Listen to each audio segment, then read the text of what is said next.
students, so far we have discussed or we have learned many important aspects of practical cardiovascular examination. So today, now before proceeding to the main examination part that comes under inspection, palpation, auscultation, we have to know about some important landmarks based on which we will locate our findings of cardiovascular system. So in this respect, or in the respect of this identification of landmark, we have to know the method of counting ribs, because intercostal spaces or the space between ribs are very much important in respect to landmark. Okay, so how to count our ribs? You know already that we have 12 pairs of ribs. The upper 7 pairs are anteriorly attached to the sternum, and posteriorly all the ribs are attached with the spinal cord or spinal column with vertebral process. Okay, but anteriorly upper 7 ribs are attached to sternum directly, then 8th, 9th and 10th rib, they are attached with costal cartilage and they are actually located together. And 11th and 12th rib, they are floating ribs. That means they are not attached to the sternum. Now, how to count these ribs? First, we have to put our finger at the sternal notch. This notch-like structure, this is sternal notch. In practical part, when I am going to show you over the subject, I will show you the procedure of finding or to locate or how to locate the sternal notch by making the head of sternocleidomastoid prominent. I will show the method later. So just put your finger over sternal notch, proceed downward, and you will get a ridge-like bony structure, that is sternal angle. That is the point where trachea bifurcates. So this is sternal angle or Ludwig angle or angle of Lewis. Okay. Just proceed your finger laterally. Both the sides, the bony structure you will get, that is second rib. Below that, second space. Below that, the bony structure, third rib, third space, fourth rib, fourth space, fifth rib, fifth space, and so on. Okay. So put your finger over sternal notch. Go downward, you will feel a bony ridge-like structure, that is sternal angle. Go laterally, you will get second rib. Below that, second space, third rib, third space, fourth rib, fourth space, fifth rib, fifth space. Okay. So now you will know how to count ribs and you have a knowledge about intercostal spaces. Taking the intercostal spaces as reference, now we will identify 4 auscultatory areas where S1 or S2 or first heart sound and second heart sounds are best heard. Okay, so coming into mitral area. So this is mitral area. It is situated, or normally it is situated in the 5th intercostal space, half inch medial to the mid-clavicular line. So now what is mid-clavicular line? You know that already, I think. This is a vertical line drawn from a midline. A midline, the middle point is the middle point between tip of acromion and midpoint of the sternal notch. Okay, the midpoint is the medial point or middlemost point between midpoint of the sternal notch and tip of acromion. So if we draw a mid-clavicular line, the mitral area lies half inch medial to that of the mid-clavicular line in the left 5th intercostal space. But this is the normal location of mitral area. Actually, mitral area corresponds with the apex beat. In different pathological situations, the position of apex beat changes, and so also the position of mitral area. In your next class, you will know about apex beat in detail. Okay? So, the normal location of mitral area is 5th or left 5th intercostal space, half inch medial to mid clavicular line. Okay. So this is mitral area. Now coming to tricuspid area. This lies at the left 4th intercostal space, just lateral to the lower end of sternum. Left 4th intercostal space, just lateral to the sternum. Okay. Left 4th intercostal space just lateral to sternum. Then comes pulmonary area. It lies in the left second intercostal space near parasternal line. Parasternal line is a line that goes vertically through costochondral junction very close to the sternum on either side. Okay, and the pulmonary area is situated in the second intercostal space of left side and very close to parasternal line. And then aortic area. Aortic area is again present in the second intercostal space but in right side. Okay, in right side it is also very much close to parasternal line. So left intercostal pulmonary area present in the left second intercostal space, and this is right second intercostal space near parasternal line.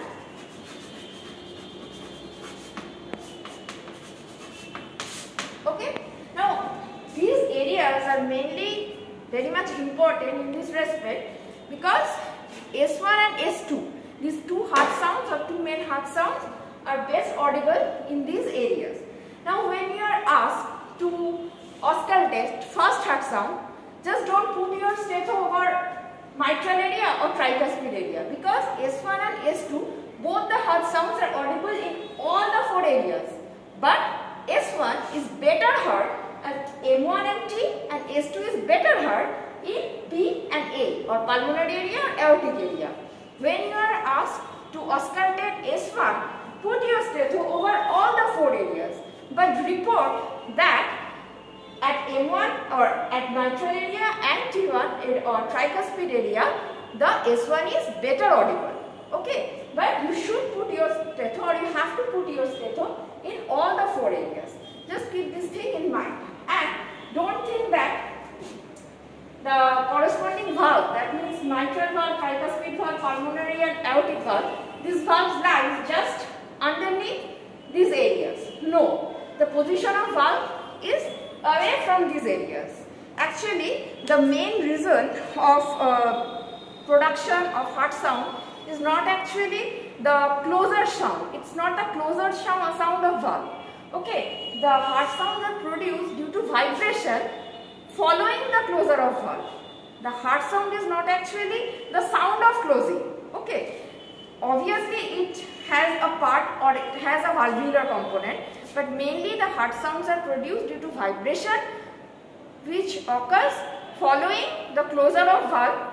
Following closure of valve, there occurs a vibration in the surrounding area, the muscular and the valvular valve and vascular valve.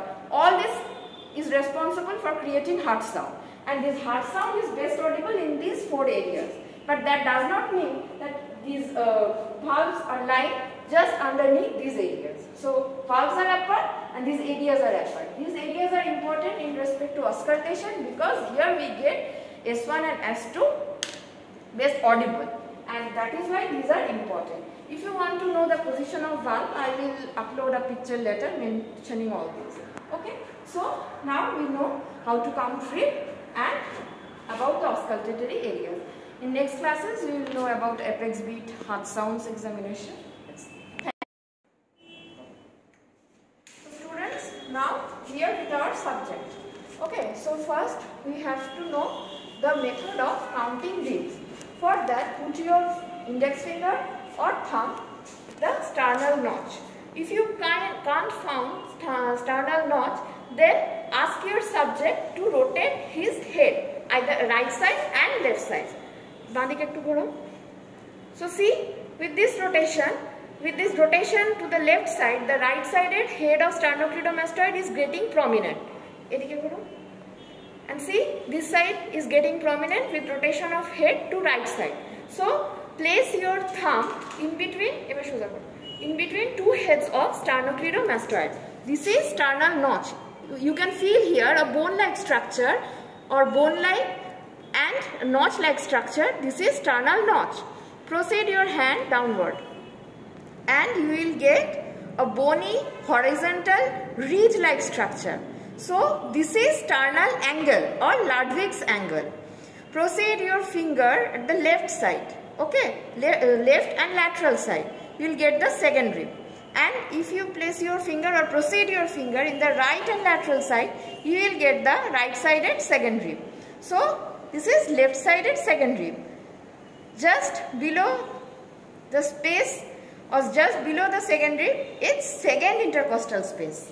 Then proceeding in the downward, third rib, third space, fourth rib, fourth space, fifth rib, fifth space. Okay, I think you can understand. So this is sternal notch. Proceed your finger downward and you will feel a horizontal ridge-like structure, that is sternal angle.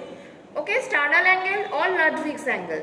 Proceed your finger laterally and you will get a bony structure, that is second rib.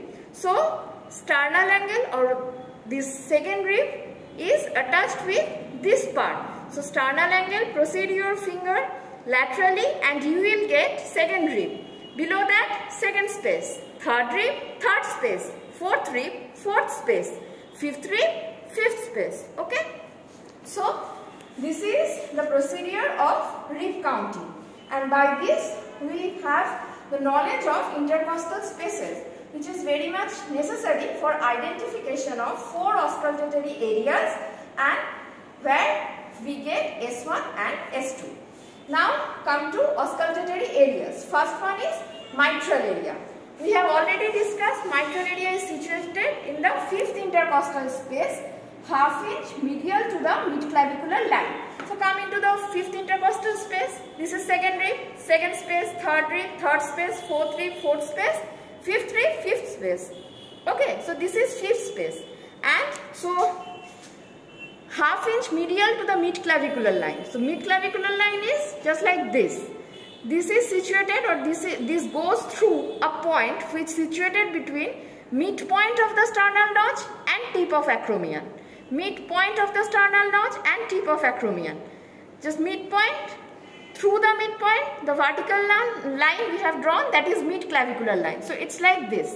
And mitral area situated half inch medial to this midclavicular line, like this. Okay, like this. So this is mitral area. Now tricuspid area, that is situated in the 4th intercostal space. So again, second rib, second space, third rib, third space, fourth rib, fourth space. Fourth space, left fourth space, and it lies just lateral to the sternum. So just lateral to the sternum. So it's like this. So mitral area, tricuspid area. Then coming into pulmonary area. Pulmonary area, it is situated in the 2nd intercostal space or left 2nd intercostal space. So again, second rib, second space, and this is left 2nd intercostal space, and it is situated near parasternal line. Okay, the parasternal line is a vertical line, passes through costochondral junction. So the pulmonary area is just like this. It is situated in the 2nd intercostal space or left 2nd intercostal space, just lateral to the or near parasternal line.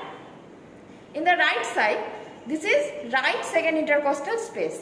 So feel it, feel the sternal angle, proceed laterally. This is right 2nd rib and this is right 2nd intercostal space.